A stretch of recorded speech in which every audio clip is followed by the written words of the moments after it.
guys, how are you doing today? Welcome back to Random Lifestyle Vlog. If you're new here, my name is Paulina. This channel is all about beauty, and today we're going to talk about some fragrances. But not just any fragrances. These are actually cursed fragrances that we're going to talk about today. So I've been aware of this brand for a while now. I really wanted to try their fragrances, but then I thought maybe I should wait till Halloween, because I guess there's no better time to test these fragrances than Halloween. So let's do that. So I have all 8 fragrances here. These are all in sample size. Some of these fragrances are described as more masculine, some of them are more feminine. I don't really mind. I want to try them all. Plus, you know, these kind of like feminine, masculine fragrances labels are just labels, right? So we can use whatever we want. So 8 fragrances. I'm not even sure where to start. So I'm going to randomly pick these fragrances and we'll test them one by one. Okay, so the first one I picked up is this one here. This is a Ritual Spirit. This is what it looks like. So inside each of these cards we have the whole kind of like story here, the legend as they call it. We have the description of the fragrance and the notes, so that is going to be quite helpful. Steeped in the darkest incantations known, this rare blend holds the power to unlock the gates that separate us from the damned. Prepare to invoke evil with the smoldering scent of fine cut tobacco leaf, a secret blend of ritual spices and sacred Palo Santo smoke, a fragrance from the unholy depths of the underworld. So the top notes here are tobacco leaf and ritual spices. Then we have heart notes of vanilla absolute, Trinitario cacao, tobacco blossom, and then base notes of Palo Santo smoke, dried fruit, and precious woods. So first of all, looking at the notes only, I can say 2 things. First of all, it's probably going to be one of those like more masculine fragrances. And the second thing is it does look very much up my alley. I'm pretty sure I'm going to like this fragrance. So let's try it out. I really like it. This is a really beautiful, warm, spicy fragrance. It's obviously woodsy and a little bit smoky with tobacco and Palo Santo, but it's really nicely balanced with the sweetness coming from the dried fruit note. As I said, I think this is more of a masculine scent, but to me this smells more unisex. I would definitely wear that, 100%. This is a really beautiful, warm, spicy, woodsy, a little bit sweet fragrance. Love it. Okay, what next? Let's try this one. This is Death's Elixir. A complex elixir crafted by Death's hand. Those brave enough may manifest their deepest desires, yet bind their soul with an eternal death. Discover Death's creation with a formidable blend of cardamom and black leather, amber and vetiver. Evoke ancient tombs while oak moss emanates an earthy tone reminiscent of graveyard soil. Interesting. I think these fragrances may be like put in a certain order, and maybe I started from the masculine end because this also seems to be more of a masculine scent. The top notes here are green cardamom, sargol saffron, scepter raspberry. Oh, raspberry, okay. Then we have heart notes of black leather and sweet amber and oak moss, and then base notes of patchouli leaf and dried vetiver. Okay, let's try it out. Oh, okay, this definitely smells a little bit more masculine. Again, I'm still going to use it. I mean, labels are just labels. You should wear whatever feels comfortable. This is a really beautiful aromatic fragrance. It has certain greenness to it, but at the same time, it's not like too sharp. Like sometimes those fragrances that are quite aromatic and green at the same time, I find them a little bit like too sharp to my nose. This one, again, is quite nicely balanced. We do have an amber note here. We have a little bit of this fruity sweetness from raspberry. So this is a really nicely balanced composition again. And because of that balance, I find this fragrance not to be too masculine for me to wear it. So yeah, so far so good. Let's move on to Kill For Me. By the way, all these samples from their sample sets are 3 ml. So Kill For Me, a notorious villain's signature cologne that embodies his dark legacy of sin. Our most evil elixir, not to be worn during seances or rituals. Okay. The scent. Step into the shadows with a unique blend of oud and green cardamom, casting an ominous aura with a smoky quality.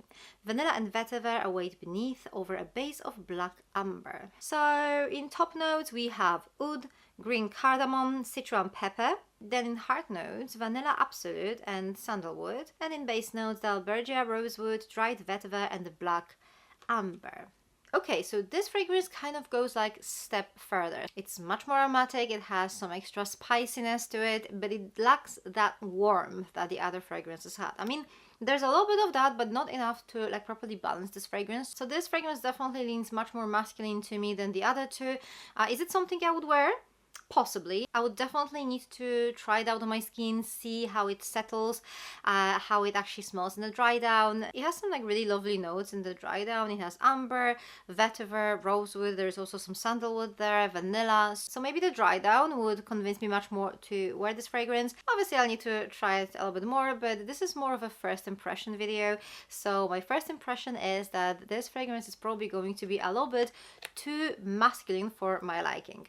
Okay, our next one is From Hell, the dominating scent of Lucifer himself, imbued with his satanic power to influence any being into committing sin. A hypnotic amber-heavy blend with intriguing sandalwood and styrax incense, enriched with benzoin resin and patchouli leaf, resting on a smoldering blackened amber base. Again, looks like I'm going to like this one too. So in top notes, we have only sandalwood. That is actually quite interesting to have sandalwood in the top notes. Then in heart notes, we have styrax incense, trinitaria cacao, benzoin resin, and patchouli leaf. And then in base notes, ambrox crystals and black amber. Oh, this is good. This is a little bit different as well. Like with the other fragrances I tried, I felt like they reminded me of something. This doesn't really. I mean, wow, this is so interesting. I don't know, but I need to play with it a little bit more. But I might even consider buying a full-size bottle of this one. This is a very warm, ambery, woodsy, a little bit of resinous fragrance. I really love that one. Probably my favorite fragrance so far. Okay, we're moving on. Our next fragrance is Vampire Veil. The vampire's seductive scent from the depths of Transylvania, laced with the elusive power to manipulate the fragile hearts of mortals, intertwines the bittersweet essence of saffron, the aromatic notes of fir tree resin, and the enigmatic facets of ambrox and black amber. The top notes are sargal saffron, jasmine flowers, a crimson strawberry. The heart notes are of burnt sugar, fir tree resin, and ambrox crystals, and then we have one base note, and that's black amber. That almost sounds like a more feminine version of this From Hell fragrance, but let's try it out. Oh wow, I mean, first of all, this is really good, but it also has a combination of this kind of like an ambery woodsy floralness that is so typical to Baccarat Rouge. So there are like so many fragrances that resemble Baccarat Rouge in this small kind of like department. They are not necessarily very similar, but there is this slight similarity, and we have a little bit of that here too. But then on top of that, we have a lot of amber and this burnt sugar. You can actually smell it here quite well. So yeah, another one I really like. Okay, next fragrance is Moonstruck. Nocturnally enchanting and deadly, a lethal floral blend nurtured by the moonlight's mystical ethereal power. A complex blend with the bold aroma of black coffee and licorice, the delicate scent of jasmine flowers, the subtle spice of pink pepper, and the addictiveness of patchouli and ambroxan. The top notes here are black coffee, frosted jasmine, and sweet licorice. Then we have the heart note of vanilla absolute and pink pepper, and then base notes of ambroxan and patchouli leaf. Looking at the notes, especially that coffee, jasmine, licorice, I do have a little bit of a suspicion, and I suspect this might smell just a little bit like black opium. Is it going to or not? And I was right, it does smell a little bit like black opium. I mean, it smells like one of those like a little bit more sophisticated, less sweet, less fruity flankers of black opium. And that's definitely a good thing. The thing that bothers me the most in black opium fragrances, I mean, some of them I really love, but many of them are just too floral and too fruity, and that mixed with coffee and vanilla and all these kind of like sweet notes is just giving me a headache. So here, luckily, this fragrance is much more balanced. It doesn't really have that fruitiness. It has some jasmine, which is fine. It does have a lot of patchouli that kind of like refines this fragrance a little bit. So all in all, this is a really beautiful fragrance, but it does remind me a little bit of black opium. But to be honest, any fragrance that contains coffee, some florals, and some like sweet notes is going to be compared to black opium. So I don't think you can get away from that. Okay, our next fragrance is Crystal Ritual. The captivating scent of rare botanicals and essences gathered for a ritual with the false promise of resurrecting a lost lover. Experience the fateful ritual with frosted jasmine leading to a heart of styrax incense, resting on a base of smoldering Palo Santo wood smoke and sweet amber. The top notes are frosted jasmine, crimson strawberry, and midnight velvet rose. Then we have heart notes of precious woods and styrax incense, and base notes of Palo Santo smoke and sweet amber. Okay, this is a little bit surprising because, again, looking at the notes, I was suspecting this kind of woodsy Turkish rose kind of like fragrance, you know, like this kind of like a jammy rose and oud. This is a little bit different. First of all, rose is not a dominating note in this fragrance. It's very nicely balanced with jasmine, and I also get a lot of strawberry. The woodsy and smoky notes in this fragrance are not like super prominent either. We do have a lot of amber though. So to me this is mostly a floral, fruity and ambery fragrance. It's nice though, not what I expected at all, but it's quite nice. And I think we're at our last scent now, which is Pretty as Poison. The sweet and sinister scent of deadly poison cherries plucked from a tree cursed by a vengeful sorceress many years ago. A forbidden blend laced with intoxicating Tartarian black cherry, vanilla absolute and bitter almond atop a base of cinnamon and tonka bean. The top notes are Tartarian black cherry, bitter almond and black amber plum. In the heart notes we have aged liquor and midnight velvet rose, and the base notes are of vanilla absolute, Ceylon cinnamon and roasted tonka bean. Yeah, this is nice. If you love this kind of deep, dark, intoxicating cherry, this is going to be your fragrance. So this is mostly a sexy, dark cherry fragrance, and that cherry note is amplified and complemented by the other notes in here. So bitter almond actually goes really well with cherry and kind of like emphasizes it. We have a dark plum and it kind of adds juiciness to the scent. And then we also have rose, vanilla, some boozy notes. Everything complements that dark, sweet, juicy cherry so well. So yeah, a really beautiful cherry fragrance. Okay guys, so these were all 8 of cursed fragrances. What do I think?